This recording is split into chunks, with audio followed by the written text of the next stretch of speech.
Texas. Hallersville is located about 270 miles south of Dallas. The majority of people did farming. Cotton, corn, cucumbers, tomatoes, you name it, anything edible, we grew it. Oh, a day like it could be as early as 6:30 or 7 in the morning and ending like maybe 6 o'clock in the evening with a lunch break and maybe an hour to hour and a half rest. My mother said she liked to go out early because the dew was still on the cotton and it weighed more. Me, that was her idea. Me, I could have not even gone. Average day, my mother could probably pick over 200 pounds of cotton a day. And that was a lot. My name is Myrtle Oliver. I'm originally from Bryant, Texas. Bryant is located about 100 miles from Houston. Most of my people, I think they just pick cotton and chop cotton and stuff.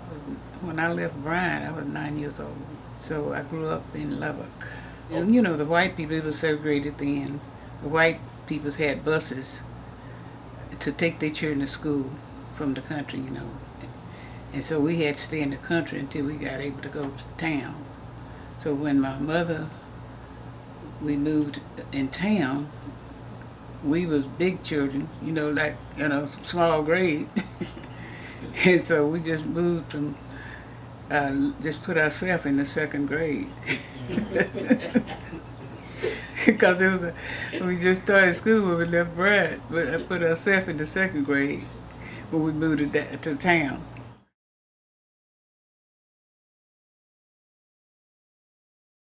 We chose Oak Cliff because we heard when we came here that Oak Cliff was dry. They didn't sell liquor, and we didn't want to be a part of that, so that's why we chose Oak Cliff.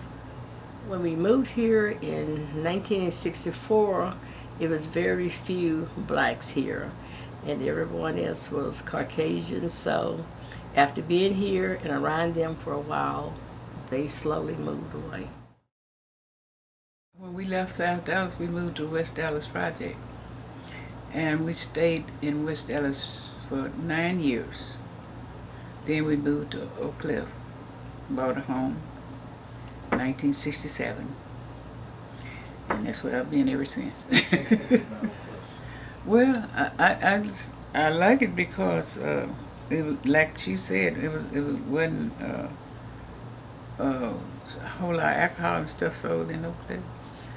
And I just liked it because it was just a blessing to me to get out of the project. You know, my children, they was always getting in trouble with the other children in the project. So I was just glad to move to Oak Cliff.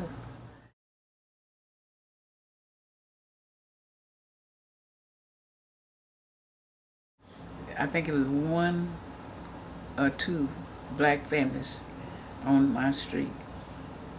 All the rest of them was white. It was a lady, that white lady lived across the street from me. She, you kind of, you know, spoke or whatever. But most of them started moving out, you know. After the blacks started moving in, the whites started moving out.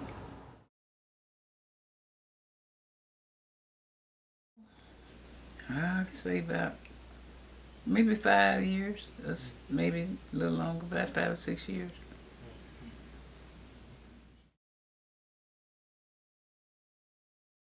And I went to this doctor in South Dallas. At that time, they were trying to get back in contact with you to let you know if you were or weren't pregnant.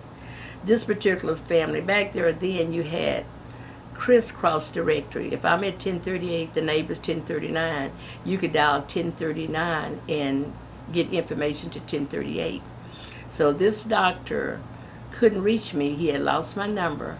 He dialed the neighbors at 1039 to tell them to have me to call, and they refused to do that because they was prejudiced and they didn't want to have anything to do with the blacks.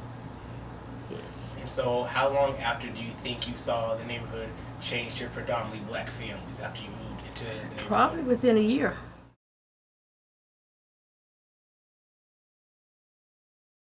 It was nothing really to do but private home work. I tried doing beauty work because I was a beautician, but then when I got to Dallas, they were doing hair different than the way I learned to do it back when I finished high school. So I just started doing private home work. That's where you go in and clean the house, cook a meal, and at that time they want you to serve the meal in the house. So did you like doing that job? No, I did not.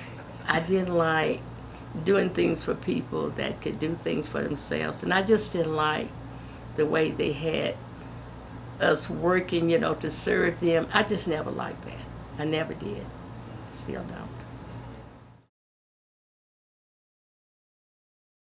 They wanted me to work Christmas Day and not take off Christmas Day to work. And then they was trying to entice me by working to tell me that some lady had been with them years before and she wasn't working no more. And in order for me to keep my job, it would be important for me to work Christmas Day and fix the dinner. And I could bring my husband out there on the job with him. And he could sit in this little room in the back there. And I could sit back there with him. And we could have Christmas dinner out there with them after I've served them their dinner, which did not happen. Dinner at home. I did go to work, but I fixed my own turkey dinner at home. When I finished the job out there, I went home and my husband and I had Christmas dinner together. I didn't do that.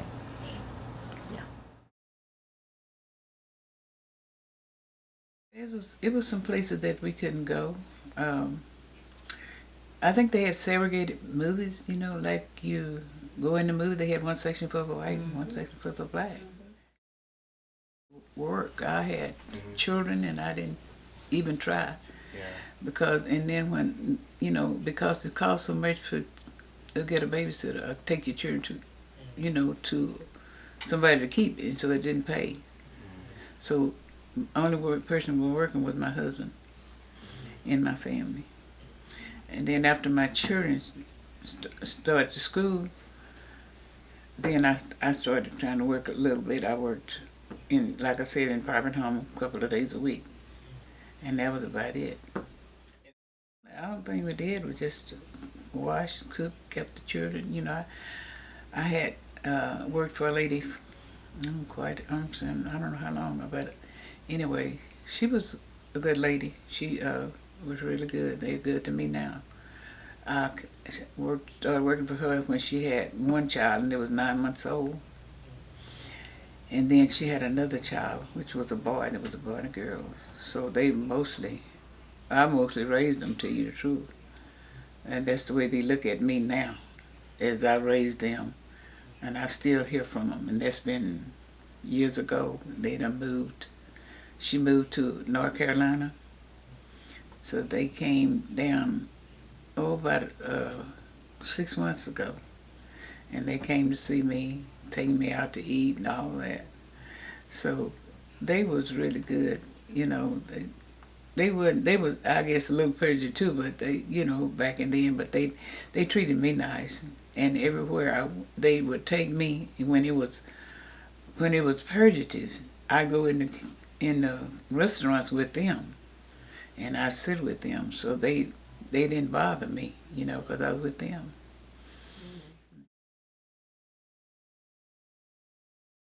Working at this meat packing house that particular day, and then that's when all the news came on of what had happened. Yeah, but I remember where I was vividly. I was working that day. It was on a Friday. It was all over the news, President Kennedy has been assassinated and what's happening, and it was just, you couldn't hear nothing but that. It was all to hear. And it was pretty frightening to hear, because it happened in Dallas and nothing like that had ever happened before, so it was pretty frightening. So much so until my parents thought that we need to leave Dallas.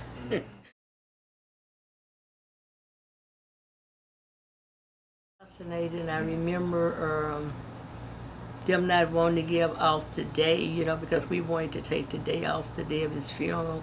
But I took the day off, but a lot of people did. But I just felt like I needed to take off that day, and I did. Yeah. But it was pretty much a sad day. Oh, so, being married, my husband just kind of insisted we both took the day off. Yeah, I remember that because that was the day I got my driver's license. So I remember that day very vividly too, the day of his funeral. Yeah. Yeah, it was very sad, everybody was really sad about it. It was just awful. We felt so just like it was a part of our family. It's like he was a part of our family because it was really sad.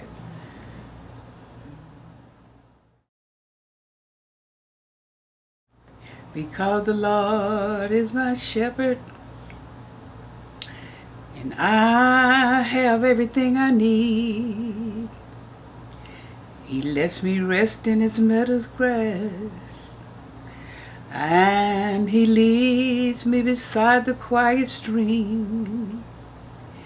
He restores my failing health, and he helps me to do what honors him the most. That's why I'm safe. I feel so safe. That's why I'm safe.